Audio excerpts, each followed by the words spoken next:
21 জুলাই বাংলাদেশ বিমান বাহিনীর fighter jet F7 milestone কলেজে ক্র্যাশ করে। তখন সেখানে বেশ কিছু বাচ্চা ছিল, আগুনে তারা পড়ে যায়। প্রায় 35 জন এখন পর্যন্ত মারা গেছে, অনেকে এখনও পর্যন্ত শঙ্কামুক্ত নয়। এই বিষয়ে তার পরদিন 22 তারিখ বিমান বাহিনী প্রধান কিছু মন্তব্য করেন। 28 তারিখে দুজন এয়ার কমোডর একই বিষয়ে কিছু মন্তব্য করেন একই ধরনের। আর 27 তারিখে সরকার একটা তদন্ত কমিশন গঠন করে দেয়, যার দায়িত্ব হচ্ছে এই ক্র্যাশের কারণ, ক্ষয়ক্ষতি যাচাই করা। তবে এ থেকে বেশ কিছু প্রশ্ন উঠে এসছে, যার উত্তর আসলে এখান থেকে পাওয়া যায় না। সেগুলো নিয়েই আজকের ভিডিও।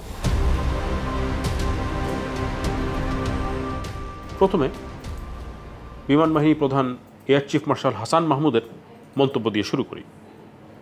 তিনি বলেন যে ঢাকায় বেশ কিছু KPI আছে, এখানে অনেক গুরুত্বপূর্ণ মানুষজন থাকেন এবং এখানে আমাদের সংসদ ভবন আছে, পার্লামেন্ট, এগুলো রক্ষা করার দায়িত্ব আছে এয়ারফোর্সের এবং সে কারণে এখানে একটি এয়ারবেস অত্যন্ত গুরুত্বপূর্ণ। এছাড়া 28 তারিখে দুজন এয়ার কমোডর তারা একটা প্রেস কনফারেন্স করেন এবং সেখানে সাংবাদিকদের বলেন যে রাজধানীতে এরকম এয়ারবেস থাকাটা অত্যাবশ্যক এবং এটা ঢাকা নয়, পৃথিবীর অন্যান্য রাজধানীতেও এরকম এয়ারবেস অত্যাবশ্যক। তাদের কথায় মনে হয় এটি বুঝি দস্তুর, এরকম বিভিন্ন রাজধানীতেই এয়ারবেস থাকে। ঢাকার ক্ষেত্রে দেখা যায় যে ঢাকার যে এয়ারপোর্ট এবং তার পাশেই আমাদের বিমান ঘাঁটি, একে খন্দকার বিমান ঘাঁটি, সেটি আমাদের পার্লামেন্ট থেকে 8 কিলোমিটারের মতো দূরে এবং বর্তমানে সেটা ঢাকা শহর অর্থাৎ ঢাকা সিটি কর্পোরেশন এরিয়ার মধ্যেই।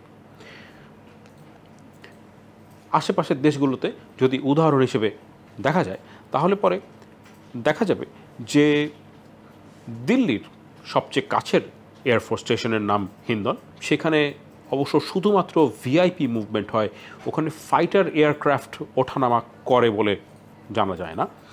সবচেয়ে কাছের এয়ারবেস হচ্ছে হরিয়ানার আম্বালায়, সেটা দিল্লি থেকে প্রায় 200 কিলোমিটার দূরে। তবে হিন্দন এয়ারফোর্স স্টেশনটাও দিল্লি থেকে 16 কিলোমিটার দূরে, অন্তত তাদের লোকসভা ভবন থেকে 16 কিলোমিটার দূরে এবং দিল্লি শহরের বাইরে।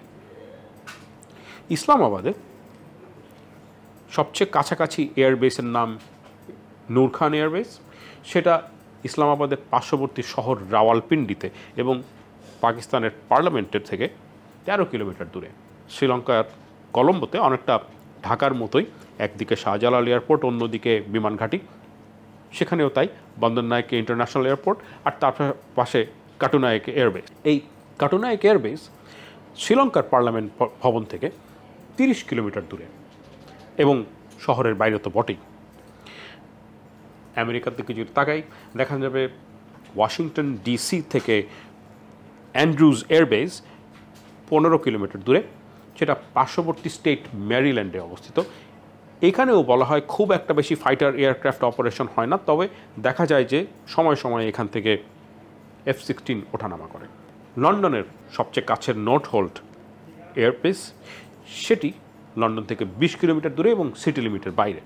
মস্কোর সবচেয়ে কাছের এয়ারবেস কুবিঙ্কা 60 কিলোমিটার দূরে হলেও বলা হয় সেটা বৃহত্তর মস্কোর মধ্যে পড়ে, তবে অনেক দূরে। এই উদাহরণগুলো দেখলে বোঝা যায় যে অন্যান্য রাজধানীতে এয়ারবেস হোক আর এয়ারপোর্ট হোক, সেটা বেশ দূরে অবস্থিত, মোটেও রাজধানীর ভেতরে না। হতেই পারে যে ঢাকার যে অপারেশনাল এবং স্ট্র্যাটেজিক নেসেসিটি সেটা অন্যান্য শহরগুলোর সাথে তুলনীয় না, ঢাকারটা ইউনিক, সেটা মেনে নেওয়াই যেতে পারে। কিন্তু যখন সাংবাদিকদেরকে এবং একটা প্রেস কনফারেন্সে বলা হয় যে এখানে এই পার্লামেন্ট রক্ষা করতে হবে অথবা এটা অন্যান্য রাজধানীর মতো এখানেও আমরা একই রকম প্র্যাকটিস করছি, তখন আসলে খুব সহজে বোঝা যায় যে এটা ধোপে টিকছে না, এখানে কোনো একটা ঝামেলা আছে এবং এক রকমের দ্বিধা তৈরি হয়। সেদিক থেকে চিন্তা করলে বিমান বাহিনী প্রধানের আরেকটি বক্তব্য যথার্থ, সেটা হচ্ছে যে বাংলাদেশের বিমান বাহিনী খুবই প্রয়োজনীয় এবং শক্তিশালী বিমান বাহিনী প্রয়োজনীয়, এটিকে দুর্বল করা ঠিক হবে না। এবং এখানেও এটি মনে রাখা উচিত। সেটা হচ্ছে যে যখন দায়িত্বশীল পদে থাকা এয়ারফোর্স অফিসাররা এমন মন্তব্য করেন যেটা সহজেই ভুল বা ঠিক নয়, এটা বোঝা যায়, তখন মানুষের মনে বিমান বাহিনীর ব্যাপারে দ্বিধা তৈরি হয়, সেখান থেকে বরঞ্চ ক্ষতি বেশি হয়। এক্ষেত্রে এটা অবশ্যই বলা দরকার যে বিমান ঘাঁটি কোথায় হবে, সেখানে ট্রেনিং ফ্লাইট হবে কি না, সেটা নিশ্চয়ই আমাদের সশস্ত্র বাহিনীর যারা বিশেষজ্ঞ আছেন তারাই সিদ্ধান্ত নিতে পারে। এমত অবস্থায় হতে পারে যে যখন বিমান ঘাঁটি এখানে হয়েছিল তখন পুরো জায়গাটা একরকম ছিল, এখন সেরকম নাই। সেই সমস্ত সংশ্লিষ্ট বিশেষজ্ঞরা বসে বর্তমান প্রেক্ষিতে আবারও যদি এটা বিচার করে দেখেন এখনও সেই স্ট্র্যাটেজিক বা অপারেশনাল নেসেসিটি ঠিক আছে কিনা, প্রায়োরিটিস একই আছে কিনা, তাহলেই চলে। কিন্তু সেটা একটা গ্রহণযোগ্য অন্তত হবে সেক্ষেত্রে। এবারে আসা যাক সরকারি যে প্রোব কমিশন সেটার বিষয়। সরকারি প্রোব কমিশনটায় বলা হচ্ছে যে প্রোব কমিশনের দায়িত্ব হলো F7 ক্র্যাশের যে কারণ সেটা খুঁজে বের করা, এর ক্ষয়ক্ষতি দেখা এবং এর দায়িত্ব কার ছিল সেটা বের করা। এই প্রোব কমিশনে আছে একজন প্রাক্তন সেক্রেটারি, একজন প্রাক্তন এয়ার ভাইস মার্শাল, 3 জন additional secretary, Dhaka divisional commissioner, একজন আরবান প্ল্যানিংয়ের এক্সপার্ট, একজন মেকানিক্যাল ইঞ্জিনিয়ার এবং একজন উকিল। এখানে কোনো এভিয়েশন এক্সপার্ট নেই, এখানে কোনো এরোনটিক্যাল ইঞ্জিনিয়ার নেই বা এক্সপার্ট নেই।